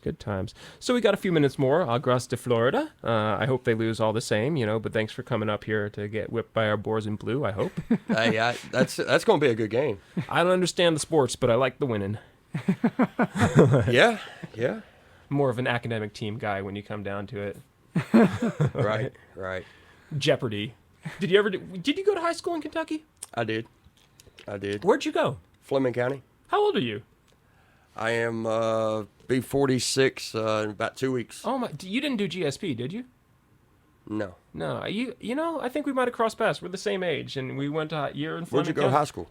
Clark, George Rogers Clark. Oh well, yeah. Yeah. I mean, I'm sure we crossed paths. I mean, I played Yeah. football. I done it all. I was more academic team. You know who I knew for sure, and I still haven't played. Yeah, I done an academic team in middle school, Yeah, that might have been it. but not in high school. We were the scruffy team. We were Yeah. the team that wouldn't dress up and always won the games anyway. It was great fun. Yeah, the lady that was in charge of the academic team realized I wasn't really smart, that I was really stupid. So she's like, you don't need to go to the high school academic team. I was like, okay, Really? I'll heed your advice. I'll play football. You seem smart to me, James. I don't like it when people are dismissive of other people's intelligence. I think everybody's actually pretty smart, and they just bad at In their own expressing themselves. capacity, they are. Like David was saying before, like I felt he was a little dismissive, but like honestly, Kentuckians, not all Kentuckians. There's some eloquent freaking Kentuckians. I mean, and if you want to find out how useless eloquence is in the face of poverty, Kentucky's a great place for that Sure. lesson. But for the most part, Kentuckians do have a thick accent, and they have a way of talking that is looked down on. And it's, when you're sitting in when you're sitting in a courtroom or city council chambers, and you're wearing your trucker hat and your overalls, Yeah. and you're talking like we talk, it makes you feel bad. It makes you feel beat down. and people just have a problem getting through that. You Yeah. know, I don't have a solution there. Well, no, and Kentucky has like 3 different accents. Yeah. I mean, you know, you have that far eastern accent, Yeah. and then you have the central Kentucky city accent, and then you have that far west Kentucky accent. Yeah. You know, it's all crazy. God bless Kentucky. I never get bored with this place. I don't know why I love Kentucky so much, but I sure do. There really is nothing like it. Like, I've been all over America. Yeah. There's just no place like this Yeah. place. You know, it's All right, so we got, I bet about another 15 minutes. You want to talk about Bullitt County? We got a little bit more time. yeah. I mean, What are we going to do about it? So Jim Beam's trying to put a pipeline through a bunch of people's yards, basically. What kind of pipeline? What's in it? Gas. They need gas, natural gas, a Okay. lot of it, All for right. some reason, to a Japanese company. Was it Suntory? Suntory, I believe. Bought Jim Beam, and they want a gas pipeline through a bunch of people's farmland, including Randall's, you know, and I think Rebecca's families too, like Rebecca Withing. I mean, yeah, I believe so. To heat up the vats? yeah. Okay, all Yeah, right. you know how I'm always saying that the national parties are just vampiric entities that take advantage of local politics? Like, this is all local stuff. It is. Like, it's nonpartisan. It's just that, like, they're using people's natural political divisions against each other so that they can't communicate, and that's why I think the libertarians are so freaking important. Because were you there? No, it was Frank Harris and I went to that one meeting. We went to a Libertarian Party meeting in 2019, and John Hicks was there. It was an amazing meeting, and like these 2 good old boys, like serious good old boys, like both of them veterans, like, and you could tell their hearts are being torn apart because like they spent their whole lives believing in capitalism in the American way, and now Jim Beam wants to steal their land to screw it up really badly because natural gas pipelines leak. Everybody knows it. So they needed help, and the local Republican establishment would not help them at all. And they'd die before they talked to some darn Democrat. You know, these folks clearly didn't know any hippies. Right. And so but you know, who's to talk to? Like, who was going to represent people like this? Well, yeah, and I would say, so, I didn't understand literally how to fight eminent domain until I started fighting eminent domain. Yeah. And You learn by doing. you do, and I have learned a lot, even from people that really don't realize that they know how to fight eminent domain. You know, they'll tell you they don't, they have no clue, but in all reality, you know, I've learned a lot off of them. But you know, look up if anybody that's involved with the Jim Beam eminent domain thing in Bullitt County is listening, you know, look up the Institute for Justice.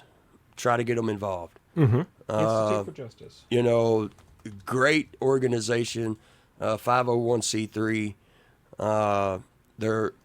They concentrate literally on eminent domain, and they have won over 20,000 eminent domain cases in the country. That's amazing. That's a huge number. You That's know, ij.org. yes, ij.org. Where, you know, I've talked to them. One of the guys that works for him is actually a Georgetown native, and I've been talking with him.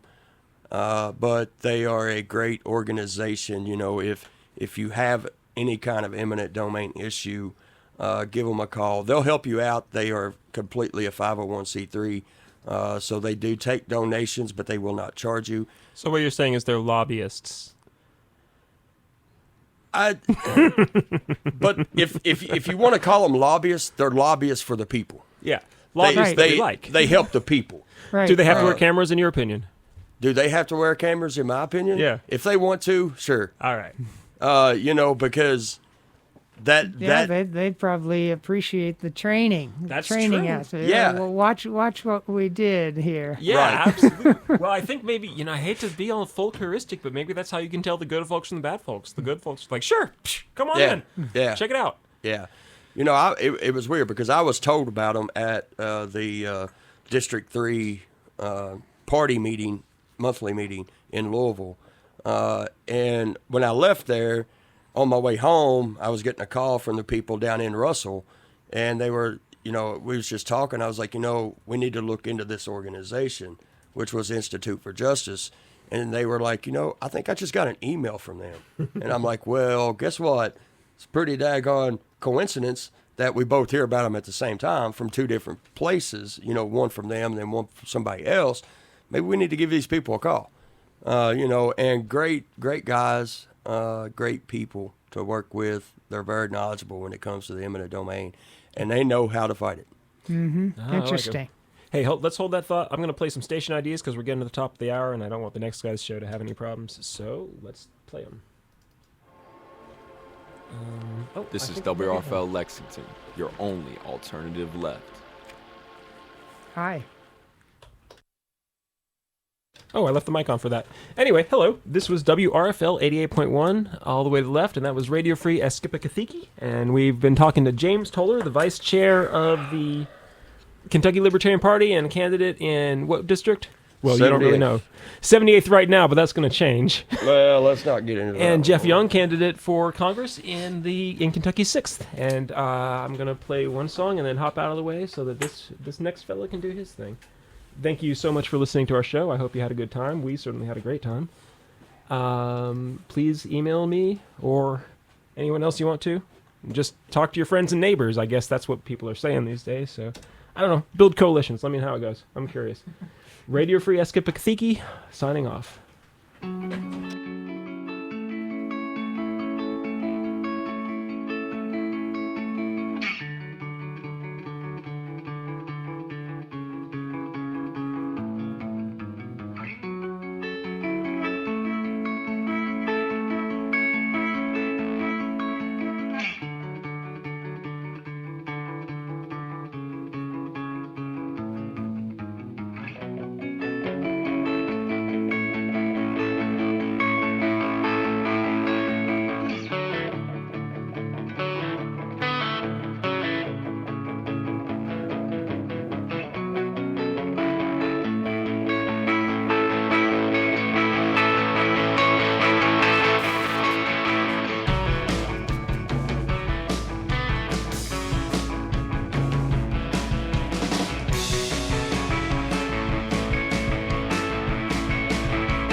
Who listens to the radio anymore? We do. WRFL Lexington. And now for something completely different.